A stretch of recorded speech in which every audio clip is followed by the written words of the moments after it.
Thank you, Mr. Wright, for your attendance here today, and thank you as well for meeting with me yesterday for a productive discussion about the energy future of Arizona. So I'd like to follow up and expand on a couple areas that we discussed and have been discussed here. So number one, I really do appreciate your enthusiasm for nuclear energy. And in my time in Congress, I've supported annual appropriations for small modular reactors. We've heard a couple times about them here in SMRs. And I do see great potential in them as a safe, renewable energy source. However, SMRs and nuclear energy more broadly face several challenges, including the cost of scaling, commercialization, public perception, and permitting. As Energy Secretary, what actions will you take to improve the development and deployment of SMRs? Thank you, Senator, for the question. Thank you for our great dialogue recently, and congratulations also to be a new senator in this August body.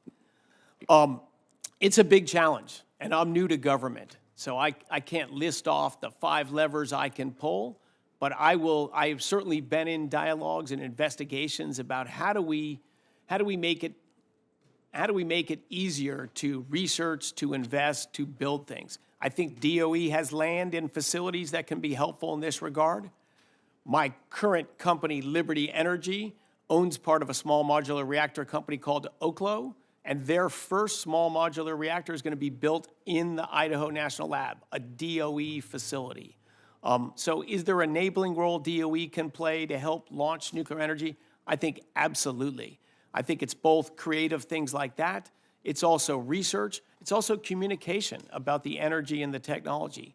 Look, this should be a huge part of America's future energy source, but that won't happen without action within the legislature of the United States, with action from the Department of Energy and our incoming administration. Okay. And I assume that this is where we'd have some communication from your ledge staff to us. What kind of legislation could we also be passing here to help, really scale up SMRs and other types of nuclear energy to help you to cut through the regulations too? Absolutely. The ADVANCE Act that was passed not long ago, I think, is early on, and I think it's a great first step. Good. So some steps have been taken, but certainly more can be done. Excellent. So Arizona is a state with ample renewable resources, sun, and a rapidly growing industrial sector. Since the passage of the IRA, Arizona has seen billions of dollars in new clean energy investments and created tens of thousands of really good paying jobs in some of our rural areas too. Some Republicans have started talking about dismantling and narrowing the energy provisions from the IRA, which in the end would not actually save money, and doing so would actually cost Arizona middle-class jobs, economic growth, and also clean energy production, which I think we all agree we want as much energy production above, no matter where it comes from. Will you commit to protecting clean energy production provisions of the IRA, and how will the Department of Energy ensure that previously authorized IRA funds are efficiently distributed? Thank you for the question, Senator. Look, I'm not involved in lawmaking. That'll be here in the body of the Senate and the House.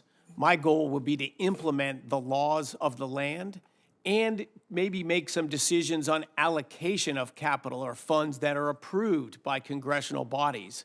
And I will seek to allocate those funds in the most efficient way to grow our supply of affordable, reliable, secure energy, and to invest in technologies that can't do that today, but have a clear pathway to do that in the future.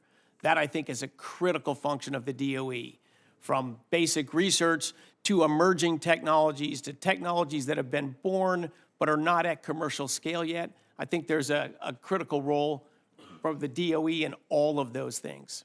And now moving on from generation now to transmission, because it doesn't really make a difference if you generate, can't move it, right? So I do believe that more transmission construction will also be vital to meeting the energy demands in the coming years all over the country. And I voted repeatedly to streamline the permitting for transmission energy projects.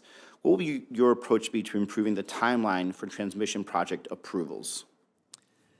Oh, I've been a passionate advocate for making, as I said in my opening statement, to make it easier to build things in America. It'll always be hard. It involves communities and space and movement of materials, but we need to be able to build things in America. You can't build a next generation system if you can't build anything. I think President Trump campaigned aggressively on building things again in America. on growing American energy production, on securing our electricity grid and driving down the price. The only way you can drive down the price of a critical commodity is to grow the supply. So there's going to be many different avenues to pursue there. So I'm going to be learning. I'm learning from this committee in the most effective ways to do that, but I'm 100% committed to growing our electricity grid and our energy production and removing those barriers that are standing in the way of doing things in Arizona and across our country. Great. Look forward to working with you. Thank you, Mr. Chairman. Thank you, Senator. We'll turn now to our former chairman, Senator Murkowski. Thank you, Mr. Chairman, and it's nice to be able to call you that.